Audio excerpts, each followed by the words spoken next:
Good morning, class. Good morning, ma'am. Okay, before you sit down, kindly pick up those pieces of paper under your chair and kindly arrange your chairs properly. Okay, is there any absent today? None, ma'am.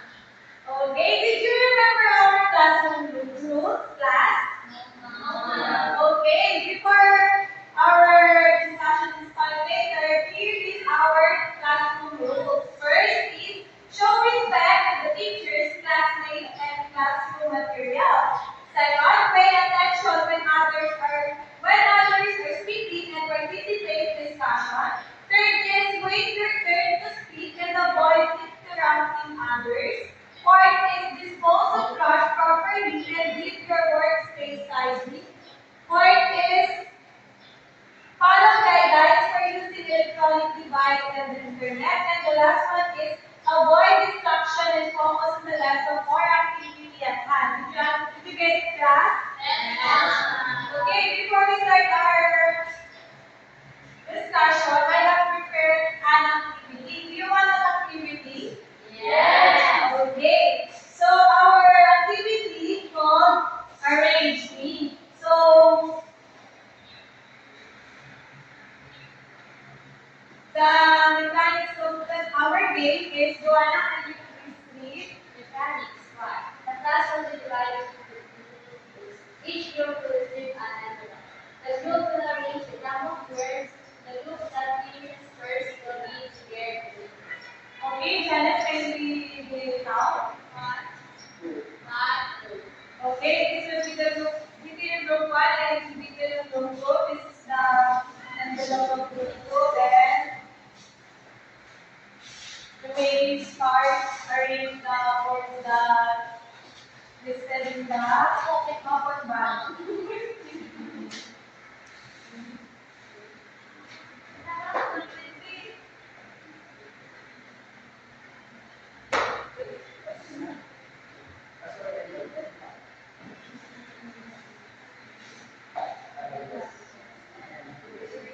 Ay, ito sulat pa? Yes, you will write in the Wala, di naman tayo sulatan.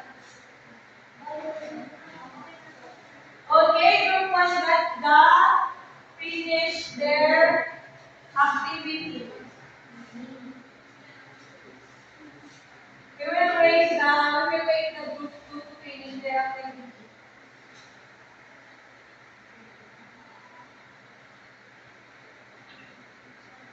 Are you done, group Yes, ma'am. 2? Okay, group 1. What is the word that you arrange in your activity? The words we have discovered or arrangement is greening initiatives in colleges and universities. Okay, very good. That's right. How about group 2? For the work of group to leading initiatives in colleges and universities. Okay, very good. So before we proceed to our new topic, who among you remember our last topic yesterday? Yes, Felice? It's about characterizing a people literate person. Okay, very good. So, what do you think is our topic for today? Ninyo? I think the topic for today is greening initiative in colleges and universities. Okay, very good. Our topic for today is all about the greening initiatives in college and universities. So, can you please give an insight about our topic for today, Joanna? I think our topic is all about how we take care of our campuses. Okay, on how we're taking our campuses, very good. So, this is the benefit of the greening initiatives in college and university. The first one is environmental and economic sustainability. Can Can you please read and give an insight? Environmental and economic sustainability. A system-wide culture of sustainability helps preserve and enhance both the institution values today as well as for the future. So, sa environmental and economic sustainability, dito, ah, dito, nakakatulong siya para ma-sustain yung and ma-enhance yung institution na meron yung school para sa ngayon para sa darating pa na school. Okay, very good. So, but before we start our first benefit of green initiative, here's the learning objectives that we need to attain throughout our discussion. First is identify various green initiatives implemented in college and universities aimed at promoting environmental sustainability. Second is analyze the impact of these initiatives on campus operation, student behavior, and their surrounding community. The third one is propose actionable strategies that students and institutions can adopt to enhance sustainability efforts on campus. And the last one is demonstrate ways to support and apply greening initiatives in real life situations with the campus and the university. Okay, the first benefit is environmental economic sustainability. So, in this benefit is while greening initiative can be challenging, they offer long-term benefits, promoting a system-wide culture of sustainability, help to protect and enhance institutions or values for both the present and the future. So, what kagaya ng sinabi ninyo kanina, so in environmental and economic sustainability is very important para ma-enhance din di ma-enhance yung ano ba ng school natin, yung ating campuses. Naiintindihan mo? Okay, next is, the next benefit is reputation as a leader through example. Relis, can you please read and give an insight? Reputation as a leader through example.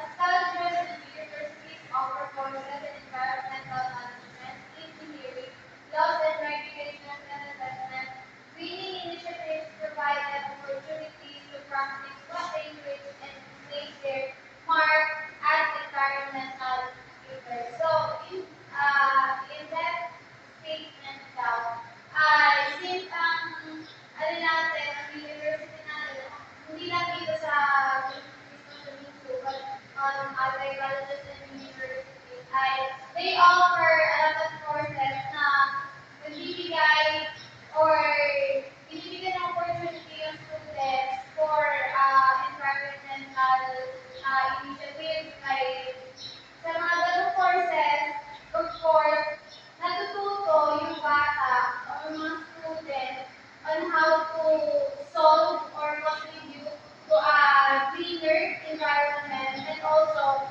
kapag galing yung courses na ino-offer or may ganun mga curriculum na ino-offer sa mga colleges and universities, natututo yung bata and also nagiging habit niya yung pag-take care sa ating environment at hindi lang siya basta-basta na part ng curriculum but then natuturuan yung bata or student na maging maalaga sa kung saan saan yung environment na yun.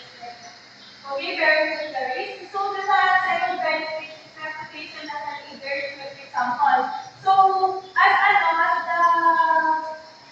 in college and university, so na student is kapag na-apply niya yung natutunan niya sa university, sa ano ba, sa institution, is magiging good example siya sa ating, sa kanya mga fellow students, and sa other people na rin din, through the, sa pag-care ba ng environment, kung ano yung mga magandang natutunan niya, and then, kapag na-apply niya to, through care sa ating environment, mas mas magiging so ngayon, good example sa mga students and other people. Next is the economic benefits and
environmental audit, and solution prevention. Evaluation can be integrated into the curriculum, providing students with a hands-on investigative and problem-solving experience that can take with them when they enter workforce. So, sa real-life work experience for each student. So, yung ano na, sinasabi dito na environmental audit na solution prevention ay pwedeng maging maging part mo siya ng or connected to the curriculum para makakagaling siya, provide siya ng hands-on experience sa mga student and to solve the nangyayari or na-experience ng mga bata sa lalo ng mga school. Okay, dito naman sa real life work experiences for your students is ano yan, yung integrating environmental projects na ibibigay natin sa students para na rin yung ano nila, ma-develop yung kanilang mga skills to hands-on learning. Okay? Next is, the last one is improve quality life in the campuses. Joanna, can you please repeat and given inside? Improve quality of life in campus. For example, cleaner, safer, and healthier place to live and work. Ang kapag natutunan ng mga students yung pag-take sa mga environment, isang linis maganda yung campus na linis para sa atin at mas magiging healthy. Okay, you're correct. So what Joanna said is to improve the quality of life in campuses. Yun nga, natutunan ng students na yung pangalagaan ng campuses natin is magiging na nga tayo, magiging safe, magiging kaaya-aya yung environmental natin, and then kumbaga is malaki din tulong sa ating pang-araw-araw dahil maayos naman din kapaligiran. Okay? That's all for our discussion. Let's move to our activity called One Step to a Cleaner School Action. So our mechanics for this activity is first, the class will be divided into 3 groups. Number 2, each group will receive an envelope from the teacher. Inside the envelope, the group will find their assigned tasks. 3, the third is each group will have 5 minutes to plan and prepare for their task. The last one is after the preparation time, each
Are you done, class? Yes, ma'am. Okay. So for your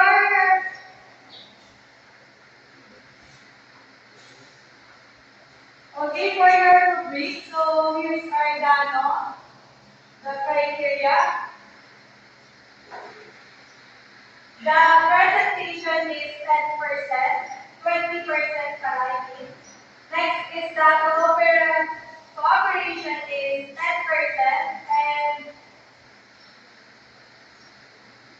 creativity is 20%, a total of 50%.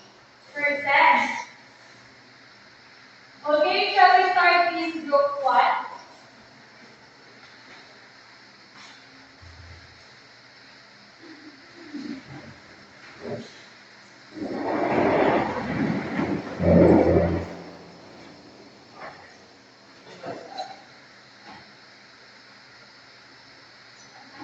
Students from lights, camera, action. Ay, grabe. At talaga ng kinis sa school. Kaya magandang solution para dito. Grabe yung aksaya sa kuryente ng mga students. Puro electrical, yung iba, hindi ko na sa studio na nakabukas ang kanilang mga electrical. Kaya kung taas ng beat na sobrang nakakapag-init ng ulo. Ay, sana outfit na naman tayo. Ay, pero yung collaborative na ng mga teachers at parents, nag-agree sila na pwedeng gawin. Ano yun? Mag-install na daw tayo ng solar panels sa school. Madami naman tayong funds. Pag nagka-solar panel yung school, instead na mapakadagdag sa pollution, mapapagawas sa pollution. Kasi unlike yung other machineries na ginagamit na natin sa industrial laptop, yung solar panel, since galing sa light from the sun or energy from the sun, may iwasan yung pollution.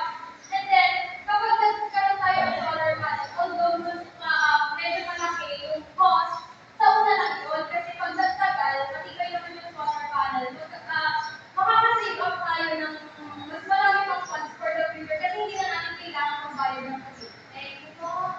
Isang idea nga nila sa estudyante. And I think we will also such suggestion to mag-solar panel na lang tayo sa ating campus para less gastos tayo sa kuryente at then maka-help tayo sa ating environment kasi hindi siya nag-produce ng like ozone or anything na makakapag-pollute sa air natin. That's a good idea. Thank you so much.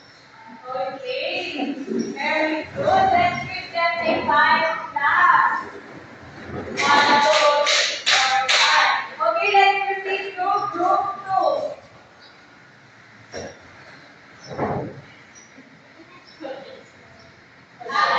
Camera, action.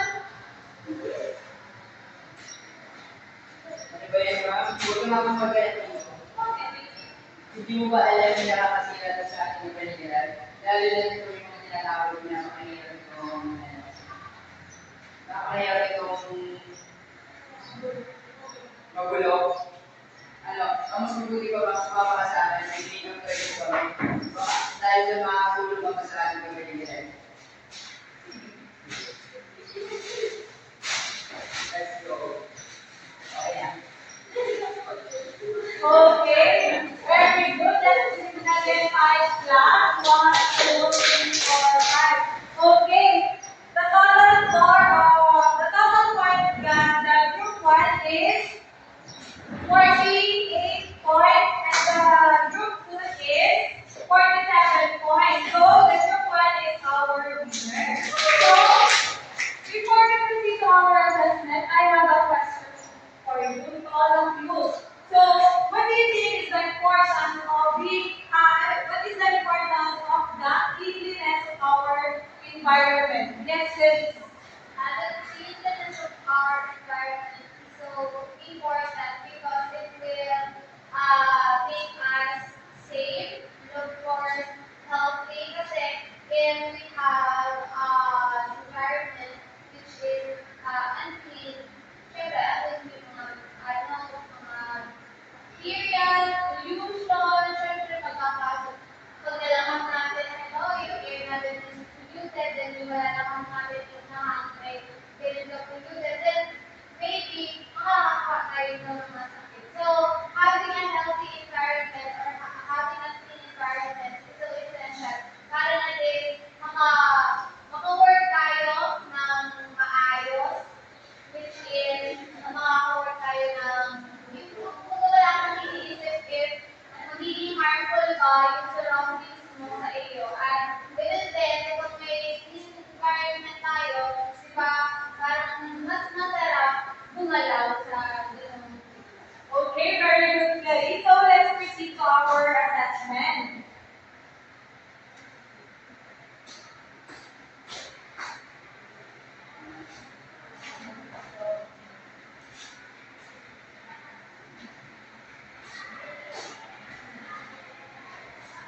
You have 3 minutes to answer your assessment.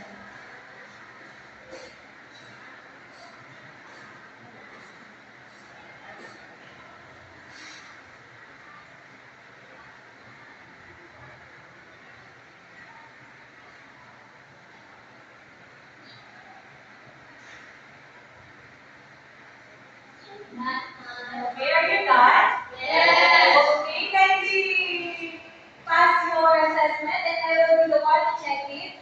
For your assignment, copy this in your assignment notebook. But before that, I will read it to be able you to understand your assignment. So for your assignment, answer this in one whole time. I mean in assignment notebook. So write a short essay, at least 2 paragraphs, explaining the importance of greening initiatives in school of universities. In your answer, include the following. So the first question is what are greening initiatives? Second is what are the benefits for the environment, the school and the people, students and staff. The third is how can students take a part in making their campuses greener. Did you get it, class? Yes, Okay, that's all for our today's discussion. Goodbye, class. Goodbye, ma'am. Thank you for teaching us